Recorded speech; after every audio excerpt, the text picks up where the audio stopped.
Apple Symposium is a student organization, and we are trying to organize talks like this about China or international issues, and hope to promote discussions on campus.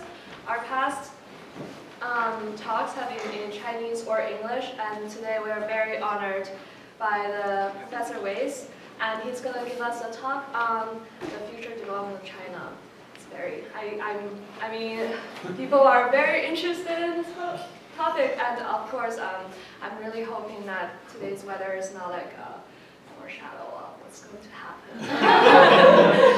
Okay, without further ado, let's welcome Professor Wyss. Considering the last time I was out in Beijing, we had major dust storms. A little rain would probably be a good idea. But when I was over there, in the middle of a 3-year drought in northern China. What I'm going to talk about is Chinese growth. Because China's had an amazing 35 years of economic growth, with growth averaging 9.9% over that period of time, since 1978, when Deng Xiaoping came into power. And the question is, can you continue to grow? And I think the answer is probably not at 9.9%, but I still think there's room for at least another generation of extremely strong growth in China. And the question is, what's needed for that? What's needed in terms of the rebalancing of the economy?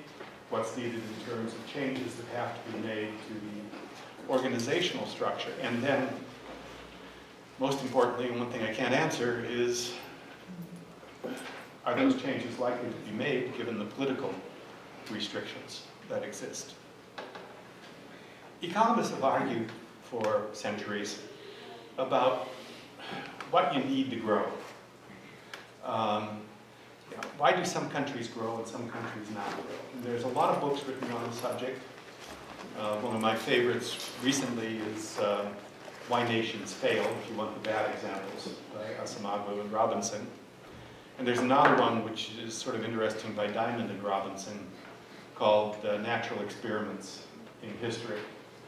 But after all the arguments for the last 250 years, nobody's come up with a much better example than Adam Smith came up with back in 1776, which is all that is needed for growth is peace, easy taxes, and a tolerable administration of justice.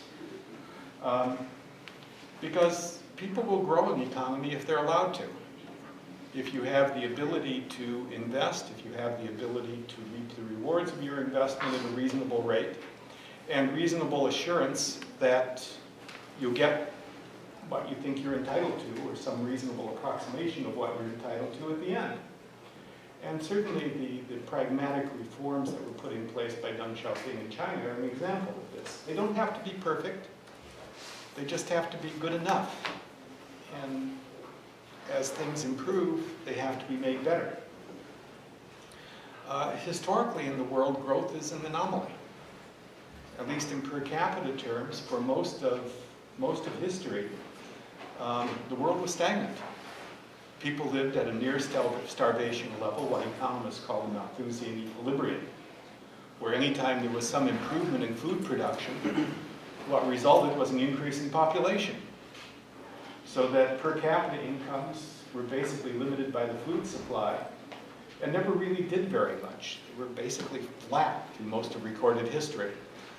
Sometimes you'd have a better climate and you'd do a little better, and sometimes there'd be a drought and people would starve to death and get you back to equilibrium from the other direction. But per capita incomes were basically flat. This began to change with the Industrial Revolution. And more recently, we've started to wonder why some countries grew faster than others, why some countries started to grow sooner than others, and how countries can catch up. When I was in college, the book that was most often cited in this was Walt Whitman Rostow's book, The Stages of Economic Growth, where he talked about how you get from that initial equilibrium to the takeoff stage, as he called it, and then stability. But it was previously addressed by Karl Marx, talking about copying, where he talked about the industrially more developed country presents to the less developed country a picture of the latter's future. And that's really the model that we've seen in development, that there's an advantage. You can play catch-up, and you have an advantage in playing catch-up because you know what other countries did wrong. You can avoid their mistakes. You know where you're going. So the path has been laid out. You've got the map. All you need is the will and the ability to follow that map. And that's shown in the development models that have come along. The two most common ones that are cited are the ones that are called the Washington Consensus and the Asian model of growth, or sometimes the Beijing Consensus.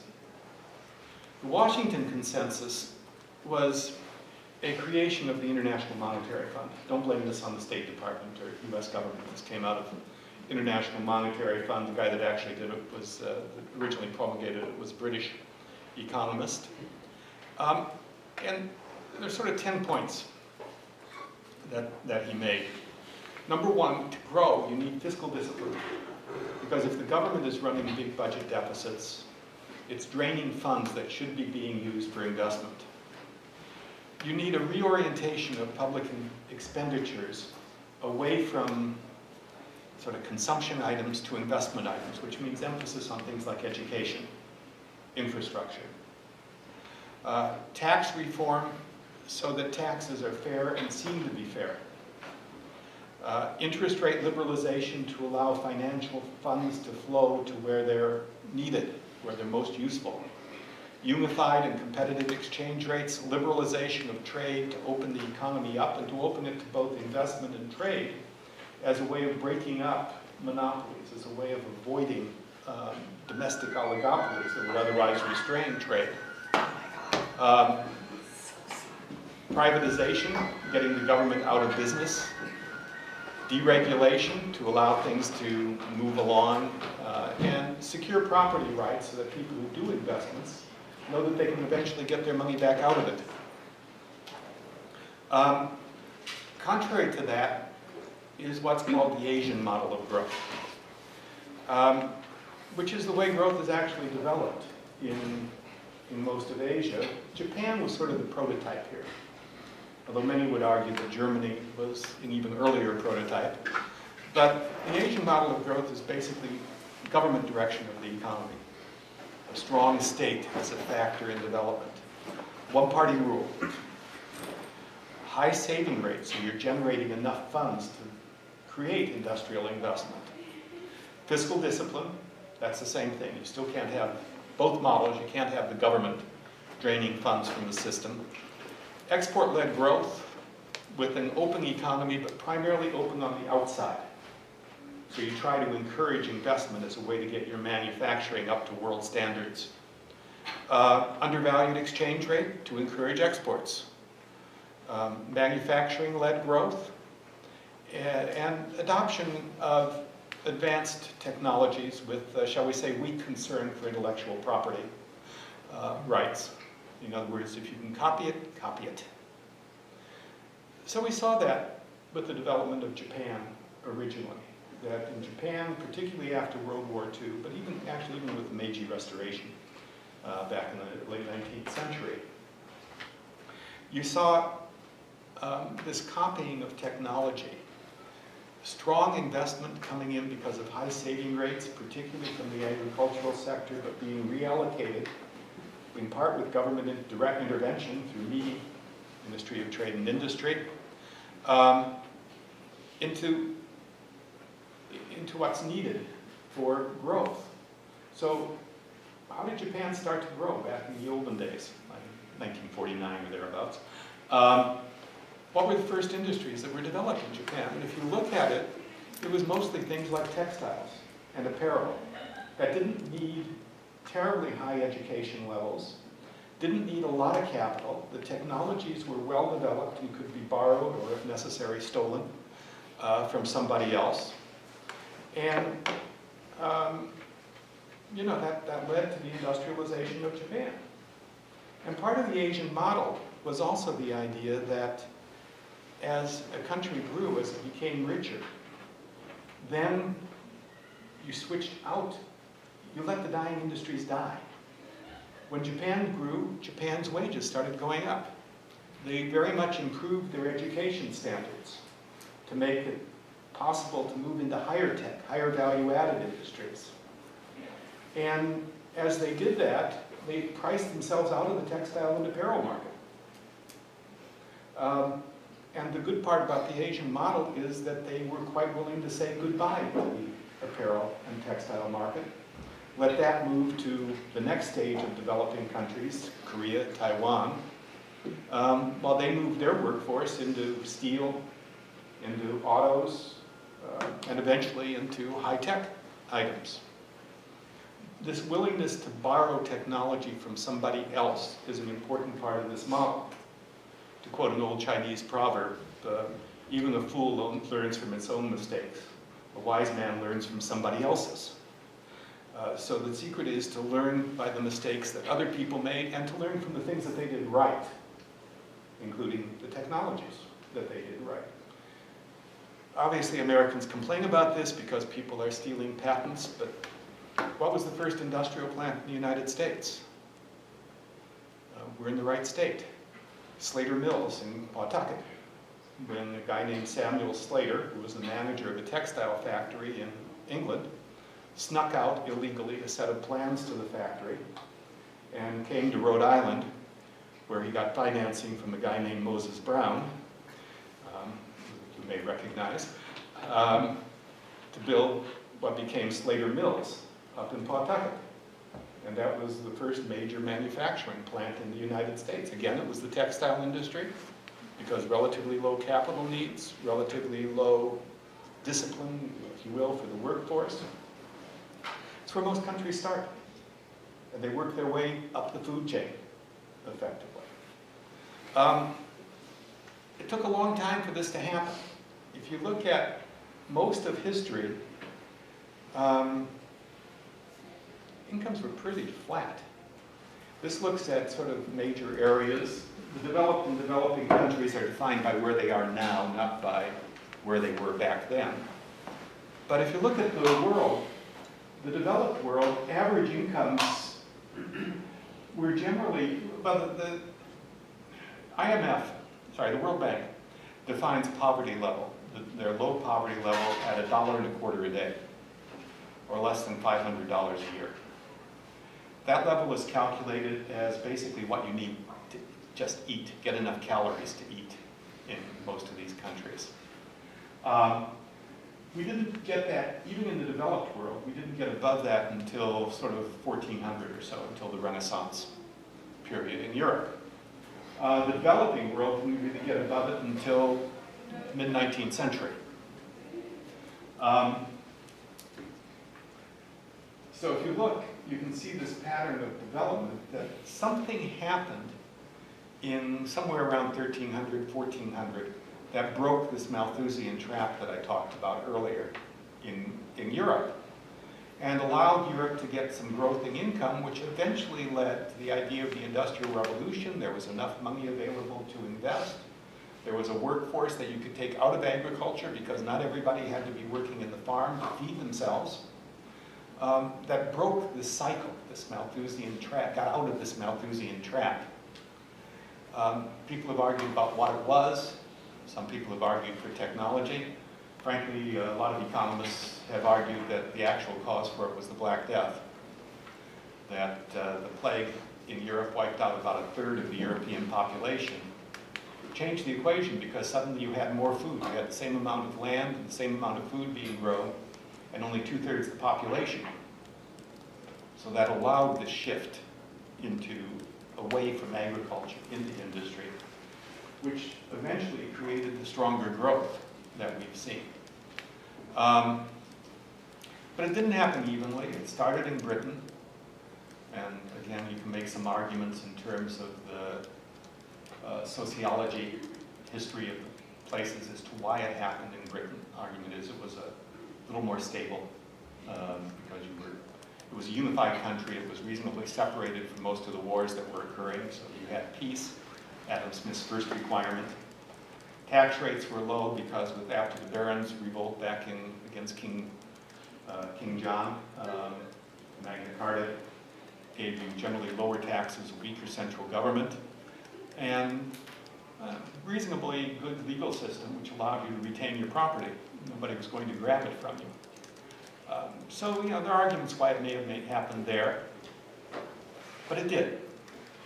It didn't start happening in most of the developing world until the mid-19th century.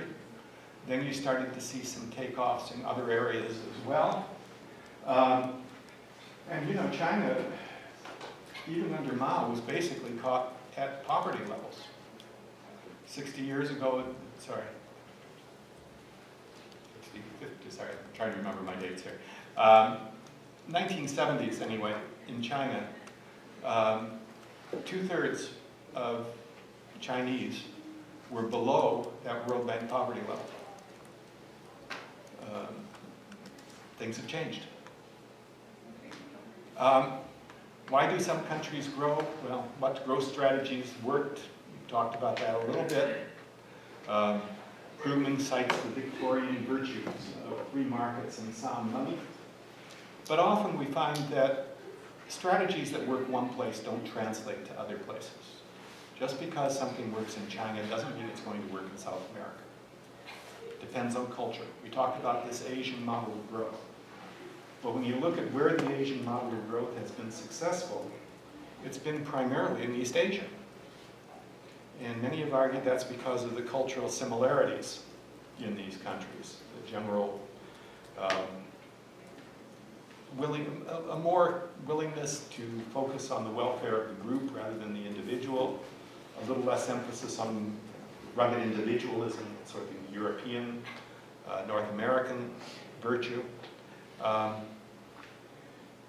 willingness to tolerate a relatively authoritarian government. That hasn't been true everywhere. So what happened in China? I think most of you recognize the photo. Under Mao, China wasn't stagnant. It went up and down a lot. There were periods of mass starvation, the Great Leap Forward, and periods of growth. But from 1949 to 1978, under Mao's control, China's per capita GDP roughly doubled. That's not terrible, but it's not particularly great. To double in 30 years means you have about 2% growth a year, better than China average historically, but not what we've seen since then. What changed in 1978 with Mao's death, Deng Xiaoping took over, and now China's grown 35 years of near 10% growth. We've never seen that before in history. The best previous performance was really Japan from sort of 1949 to 1974, but that was only 25 years, and it was slightly slower growth, more like 8%. Measured in purchasing power parity, China's GDP is now larger than the US. 4 times as many people. So per capita GDP is still substantially lower. And China has gone from being, well, as I said, 2/3 of the population below poverty to becoming a solidly middle-class country, at least especially Eastern China is now solidly within that middle-class region of the world. Growth has slowed the last few years, however.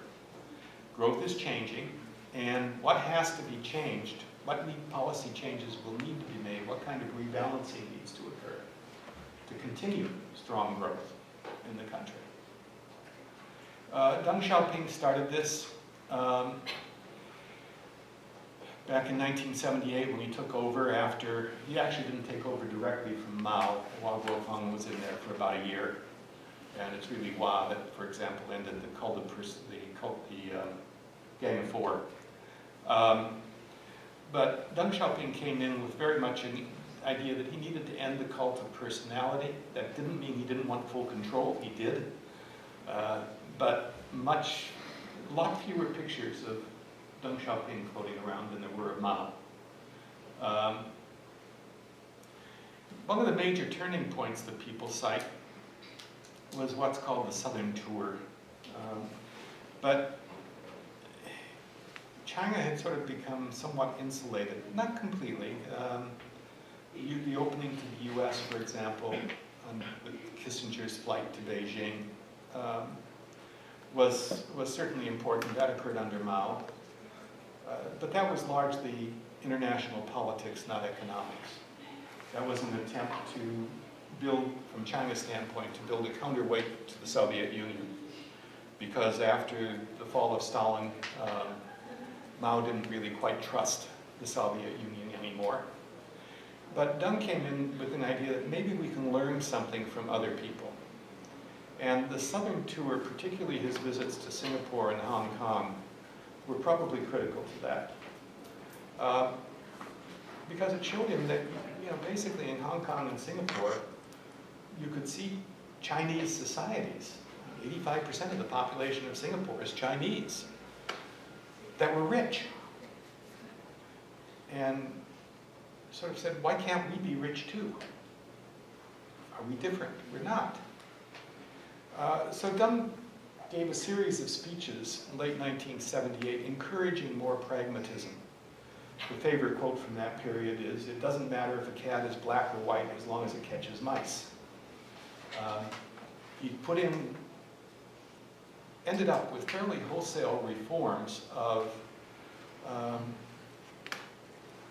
the Maoist economics, turned it on its head pretty much, and turned a country that had been growing modestly into a country that was growing at an unprecedented rate of growth. Just to prove there are some portraits of Deng shuffling around.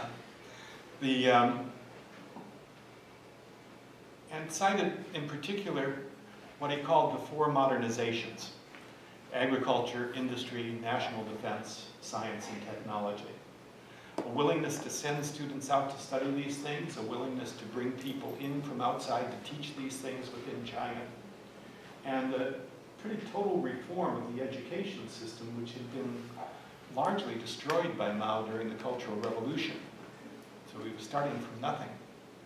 You put in some old stuff, more reliance on examinations, for example, as a way of getting into college, getting into high school, getting into anything.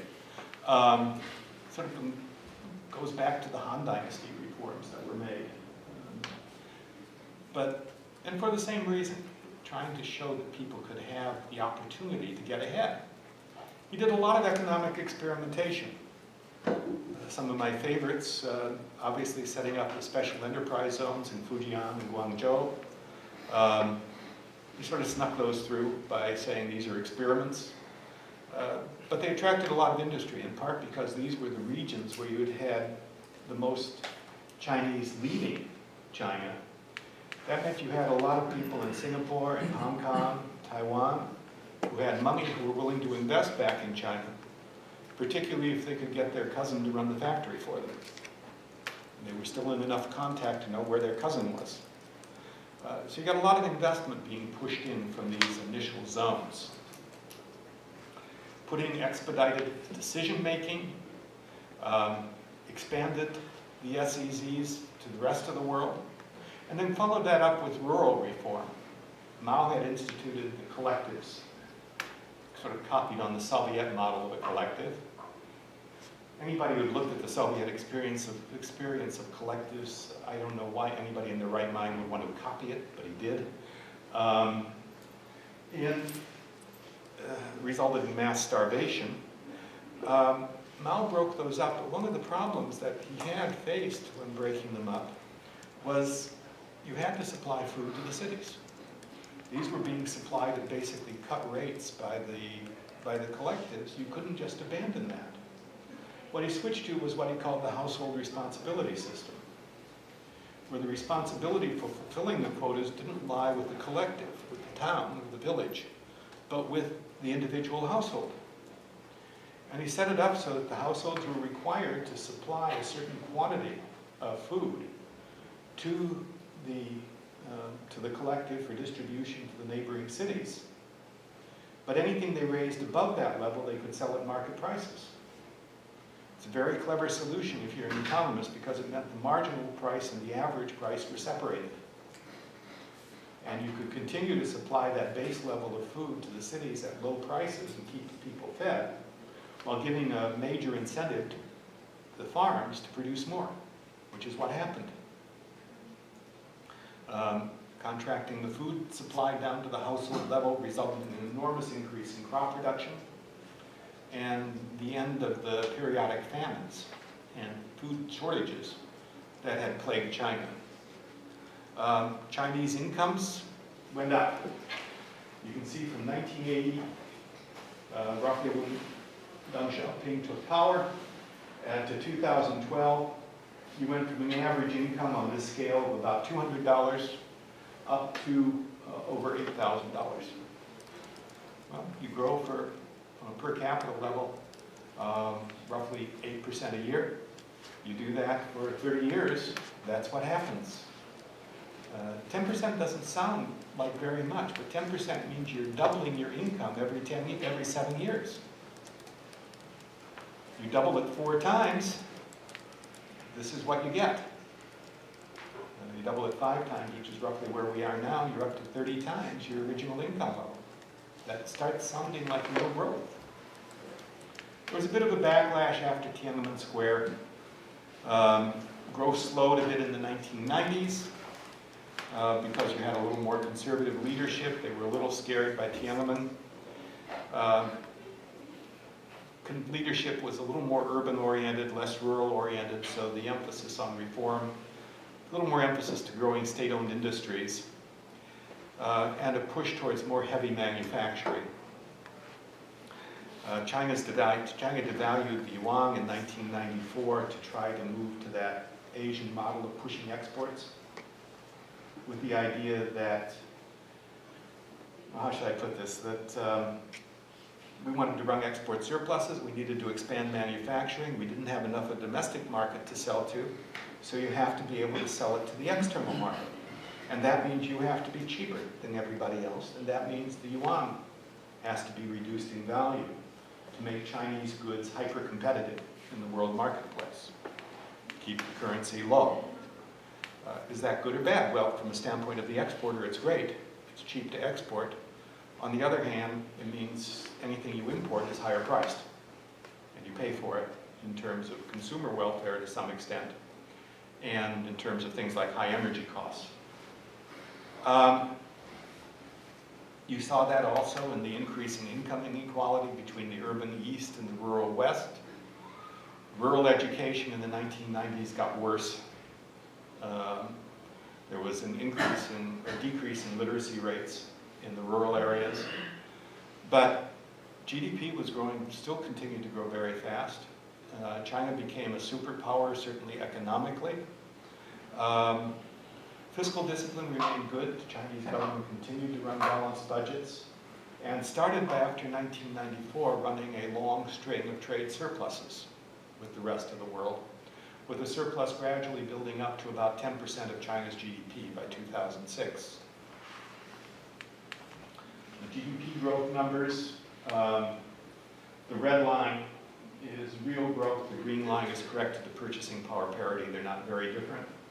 The blue line is nominal GDP growth, so that the difference between the blue line and the red line is inflation in China. But you can see growth rates were strong and stable, centered on 10%. Nice place to be. This continued after 2000, another change of authority when Hu Jintao came in, who and when. Rural education was re-emphasized. They went back to more of the emphasis on education. The TVEs, township and village enterprises, were pushed more. I won't go too much into those, but they were one of the more clever things that Deng Xiaoping brought in. Up until this year, we had the transfer of power to Xi Jinping. But you're now facing a lot of challenges. One challenge that China faces, the emphasis on exports can't go on forever. Net trade balance got pushed to around 10% of GDP. The problem with running a trade surplus is somebody else has to have a trade deficit of the same size.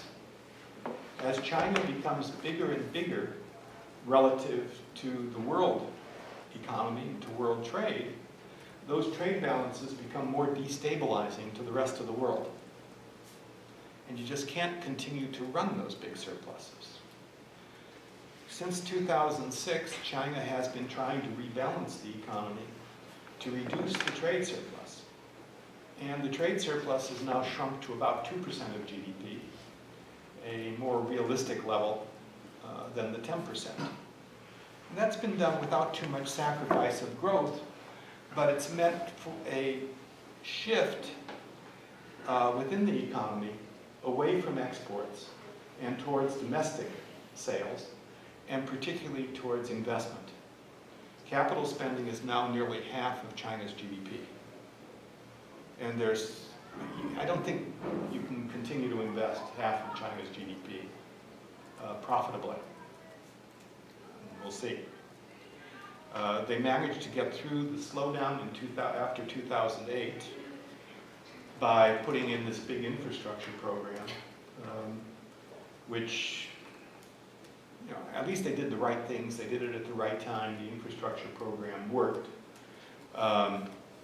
But you can't do that forever. Japan tried it, it didn't work.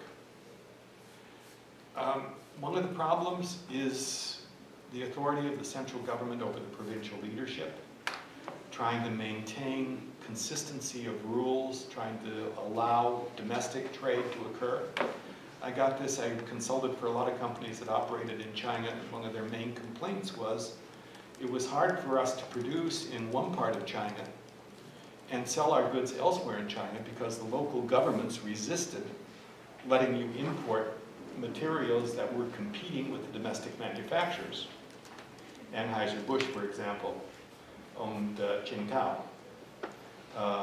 And they were having a hard time because they kept charging them tolls as they would enter the cities because you had domestic breweries that were inefficient and usually produced an inferior product, at least according to the people at Anheuser-Busch, but were being protected by the local mayors and governors. Corruption continues to be an issue. Certainly the Bo Xilai case shows that. And it shows lack of control of the central government over the local governments, and that creates problems because the local governments prove protectionist as they try to support relatively inefficient local enterprises. There have also been safety problems caused by this. Obviously, construction, products, this becomes, there have been a significant number of deaths caused by unsafe exports, unsafe construction techniques, collapsing schools. Frankly, having visited some of the apartment buildings that were created in the Three Gorges Dam project, I know when they were built. They were built when the Three Gorges Dam was built. And they look like they're about to fall apart. They shouldn't look like that yet. Some of that's bad construction, some of it's bad maintenance. But it's in part because nobody's really doing the required inspections to make sure that things are done, because either they're being bought off or they just don't, the inspectors just don't exist or aren't competent in the first place. Mayor's son-in-law needs a job somewhere. Environmental policies. The central government is taking note of this. It's trying to improve the environment. But you shouldn't have to shut down a city for the entire period of the Olympics in order to hold an Olympics. The central government's promoting environmental changes, but it's often being stymied by local governments who are trying to protect local factories. The reliance on coal, which is most of the fuel that China has, is a problem because coal is a very polluting fuel. And China's worried about the safety of oil imports. I don't know what the solution is. Part of the solution is maybe trying to find more natural gas and oil in Western China, which they're working on trying to develop the kind of fracking techniques that have been used in the United States. The Chinese National Oil Company just bought a major interest in Sung Oil up in Canada. That wasn't because they intend to import oil from Canada. It's because Sung Oil has been one of the leaders in developing particularly tar sands techniques. And what China is doing is buying technology.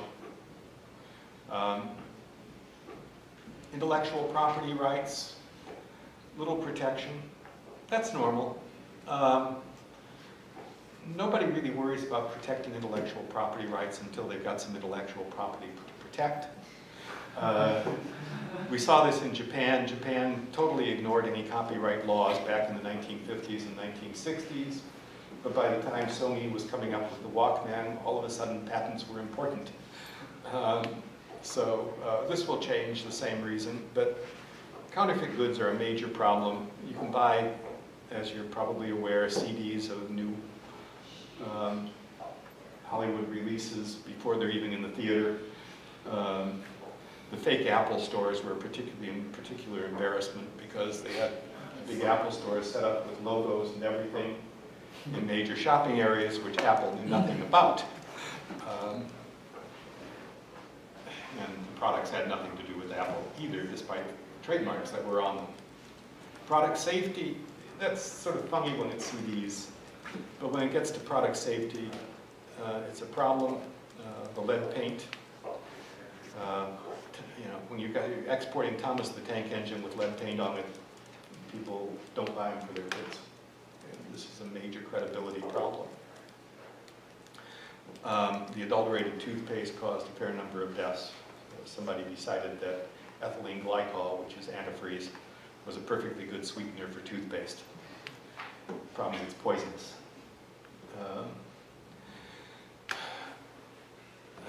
Local governments the problem is the rules are set at the central level and